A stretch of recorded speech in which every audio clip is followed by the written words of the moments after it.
Glad to have you join me on yet another informative edition of Housing Development. As always, I am your housing diva, Flora Anne.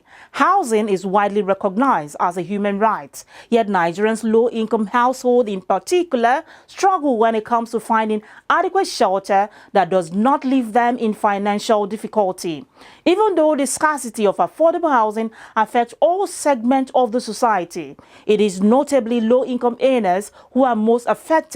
On this program, our advocacy is for the provision of low-cost housing that average Nigerians, low-income earners, can afford. Let's see the news making rounds in the sector. I'll be back.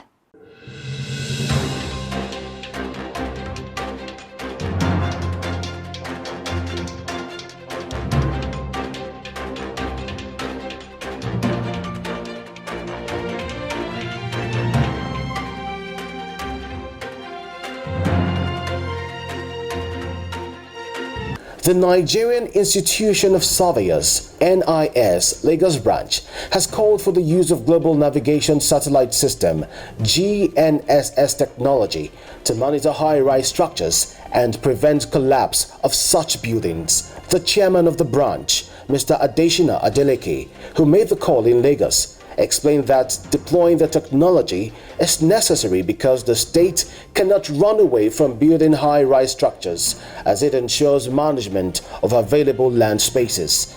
He said government should make deformation studies a standard requirement for all buildings above 2 floors within the state, emphasizing that it is an embarrassment that despite the availability of expansive professionals in the built environment, the state has continued to record incessant cases of collapsed buildings. Residents have called on the Lagos state government to enforce the ban on illegal occupation of abandoned buildings and properties under construction across the state. At present, the city appears to be at the mercy of pickpockets, criminals and traffic robbers who are terrorizing residents every day. At a security meeting in May 2021, the state government pledged to demolish abandoned and uncompleted buildings across the state. The state governor, Mr. Babajide Sanwo-Olu, during the security stakeholders town hall meeting in Ikeja, said that government will continue to demolish shanties. He said abandoned buildings and properties were being monitored as hoodlums and miscreants were converting them into crime havens from which they plan and launch their criminal missions. The Lagos State Building Control Agency, LABSCA, is removing distressed buildings across the state, which is being done without any process.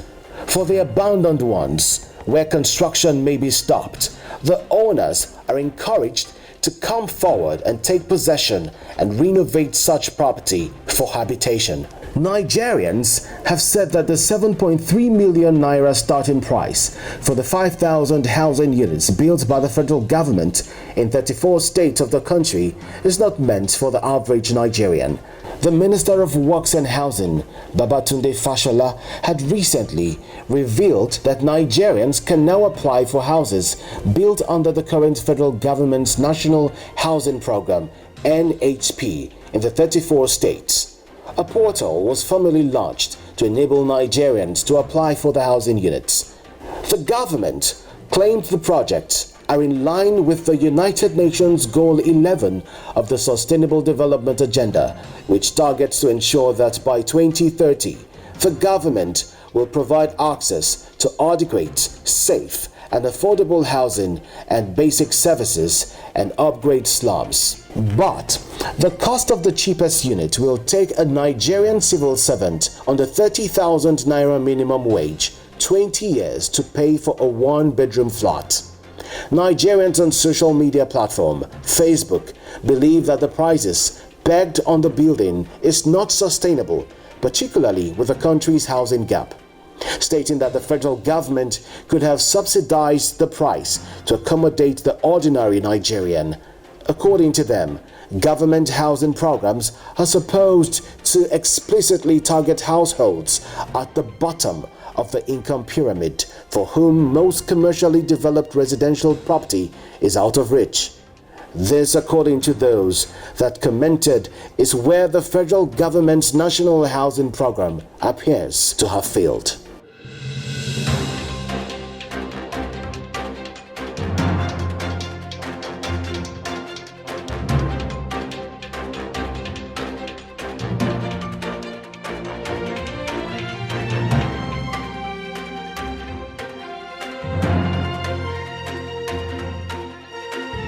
For more housing, finance, and construction news, do well to visit www.africanhousingnews.com. With the launch of the federal government portal for the sale of houses under the National Housing Program, with the smallest house going for 7.3 million naira and the three-bedroom house pegged at 16.4 million naira across the country, this has caused mixed reactions among Nigerians and even stakeholders in the sector. The debate by these housing experts is that the country needs housing units that average Nigerians can afford. Take a listen. Less than 20% of the average worker can afford to buy a one-bedroom bungalow for 9 million plus, and is a flat in the condominium of a block of flats for 7 million plus. I mean, it's ridiculous. The money, if I remember, for this project is actually zero interest. Zero interest, because if my memory, is okay, I believe that this money was budgeted from our national budget. It's zero interest. Number two, the land was given pro bono by many state governments. I've been to the Plateau project, so it pains my heart. I do not believe that the minister is acting with enough information. I believe that all housing projects must be off-takers and citizen-centric. We should put the off-taker in the center. We build our designs around off-takers. We build our mortgage products around off-takers. We build our construction finance around off-takers. We build our location of houses around off-takers. In the same Bauchi, they are selling houses for 9 million because they're bungalows. My company has built houses there. We are selling 2-bedroom for about 4.95 million. We paid for the land, okay? We paid for the infrastructure, roads, electricity, water, 100% commercial, funded by Federal Mortgage Bank, still a parastatal in the ministry. And yet, we cannot, as a people, using budget money, using free land. Number one solution, government should give a subsidy immediately, 50% minimum. We are giving trillions of naira to oil subsidy. Can we not give right now a subsidy for these houses? Number two, a strong committee, a multi-stakeholder committee should be set up to monitor the transparency so that we get off-takers who have been profiled already. We get mortgage banks involved, family homes fund, developers, we involve Federal Mortgage Bank, we involve RIDAN, we involve their housing advocacy groups to design a way to off-take these houses to Nigerian workers in a transparent manner. Number three, we must fast-track the use of pension funds, the ROSA, Reserve Savings Account of civil servants who have been shortlisted should at once be integrated into the disposal of these houses so that there will be a chance for the Nigerian workers to benefit from these houses. With this price of houses starting from 7 million, affordability is to take care of government social responsibility. The issue of affordability is to ensure that those people who cannot have that money on their own, you come up with a financing model, an initiative that will leave no one behind, as Liverpool Football Club will say. But with the price of 7 million, it implies that those who will be able to afford that are people who are presently working and who can pay a minimum of 40,000 naira for 30 years. A minimum of 40,000 naira monthly for 30 years. If that person is able and to get a mortgage loan at 6%, that is FMBN loan.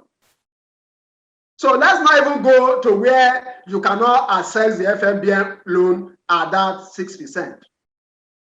So today, if affordability, the minimum you can repay is 40,000, it means affordability is saying, as Dr. Adagbe has said, what can this man pay conveniently without stress on other social activities? The man must eat, the man must take care of his health bills, he must take care of the education of his or her children without strain. So they came up with 1/3, that at least, let's assume 1/3 of your net pay. Net, take note of that, net pay. So if what you are to pay for a house of 7 million is 40,000 monthly, sir, it means you must be earning nothing less than 120. It becomes difficult. So, and I do not know why government is getting itself enmeshed in all of this. All they need to do is to provide the enabling environment, support the people, support private enterprise. So the issue is that the price given by government as of today lacks what we call social responsibility, because they are pricing it as if they are private developer. So for God's sake, let them go back to drawing board. We've had a scenario where I physically package a government property in Gadua. A 2-bedroom was sold for 3.5 million. Gadua. A 3-bedroom was sold for 5.5 million. During the size of government houses 2006, 2 bedrooms were sold for in the range of those 3.5, not more than that. That is affordability. Is what is the measure? It's not for the bourgeois. The rich can take care of themselves. You want to take care of those at the base of pyramid. Who is government building for? Are they building luxury houses? Government ought to be concerned only with social housing. Only with social housing. And social housing is rental homes. They have no deposit to pay. They only pay the rent for the month in which they are entering the home.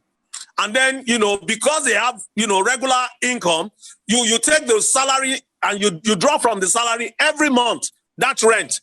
And after a while, you put the right to own before them, and you find them the mortgage and they pay for it. It must not go beyond what their current salaries, 1/3 of their current salary can carry. Even that 1/3 is to take care of all debts, both repayment of mortgage, any loan servicing, other loan servicing that they have, because they still have to send their children to school. They still have to cope with other issues in society. For goodness sake, average salary earner who works with government cannot even afford that 1-bedroom home that the federal government is saying is developing. Their focus should be to take care of the needs of the lower echelons of society, people who cannot engage the market prices. If you look at interest rates in Nigeria, there is no way that figure of 7.2 can be justified at all. At all. Because Nigeria is a place in which the average mortgagee is in a negative equity, consistently under negative equity. They cannot get anything out of that rent. Once they collect the rent, they have to add money to it to go and pay their interest. So that is negative equity. Even this one puts the average income earner on a total permanent negative equity. They will never get out of paying for that home. So I think government has made a mistake, and that mistake ought to be corrected immediately.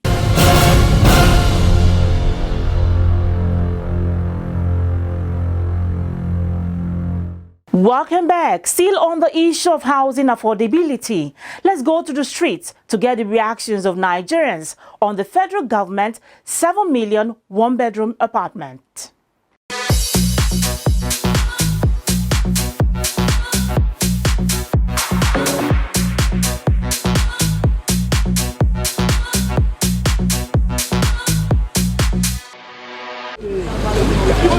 As least Nigerian, the price given is too high for us to pay.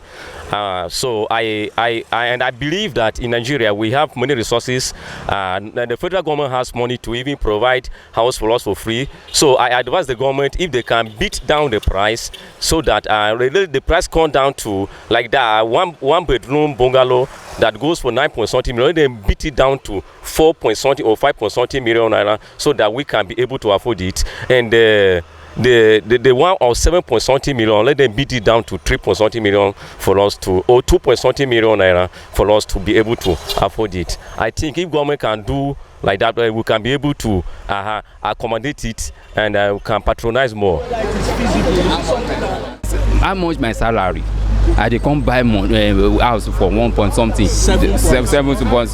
So if you look up for that area, government go look to easy for person to know say they will reduce our money for housing loan every month.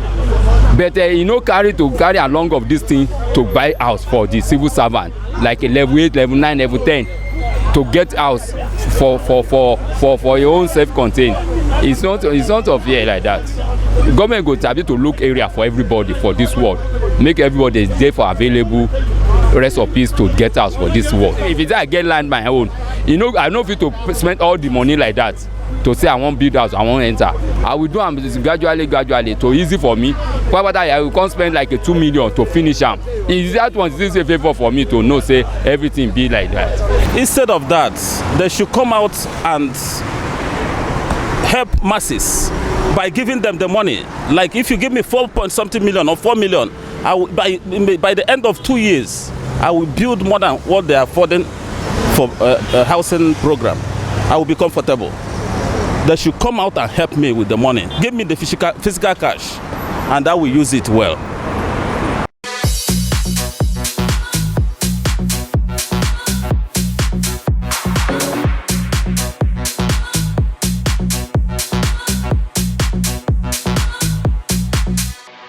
Voices on the street there. A one-bedroom apartment selling at 7 million naira. Who can actually afford it? It is when we are able to provide housing that artisans and even a woman selling tomatoes at the market can afford. That is when the people will say that there is affordable housing for the common man. Let's go for a short break. I'll be back.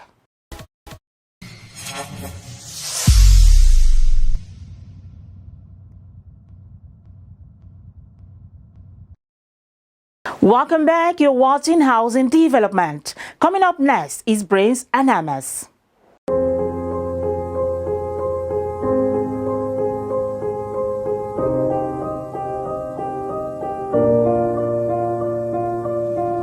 Bungalow City is a 8,000 affordable housing unit project developed by Brains and Hammers.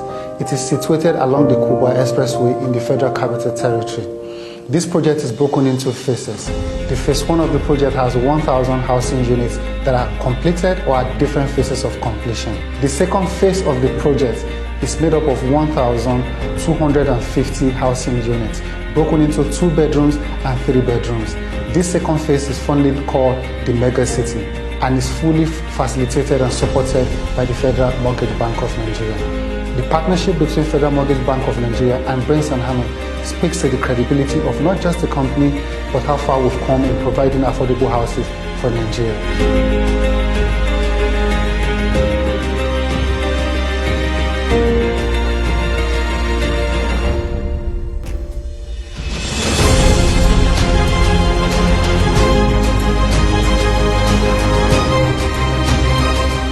For the 1,250 units in the Mega City, our clients will have the unique opportunity of access to mortgage as well as rent-to-own opportunity, fully supported by the Federal Mortgage Bank of Nigeria. This was made possible because of, one, the expertise that Brains and Hammers bring to fore, the development capability of the company, as well as the readiness of the Federal Mortgage Bank of Nigeria to provide housing for civil servants and low-income earners, starting with the Federal Capital Territory.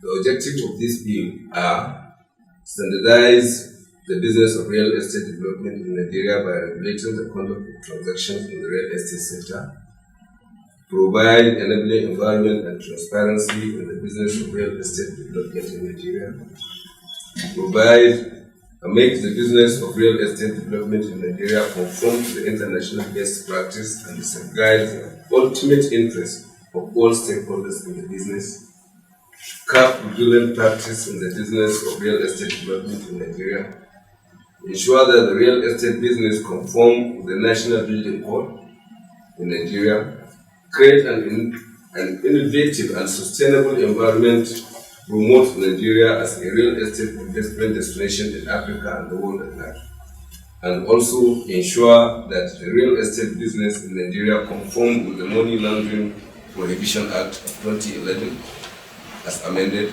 and NFIU Act 2018 in terms of anti-money laundering and counter-terrorism financing due diligence compliance.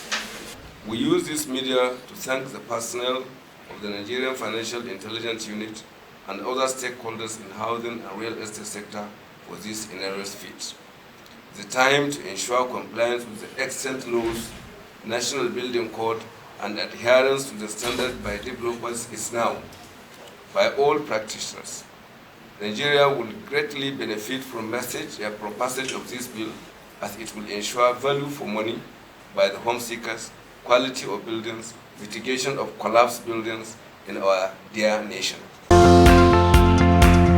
My name is Andrew Chimponda, the Group Chief Executive and Managing Director of Shelter Afrique. I strongly endorse the housing program and housing show, and I think you should keep watching it. Thank you. Glad to know you're still with me. Urban Shelter Limited, the developers of Garki International Market in Abuja, had a grand opening of the Apo Urban Market located at Apo Resettlement in Abuja, the Federal Capital Territory. The Apo Urban Market had its grand opening on the 15th of November 2021.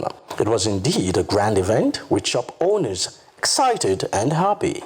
The event featured music, dance and photo sessions on the red carpet.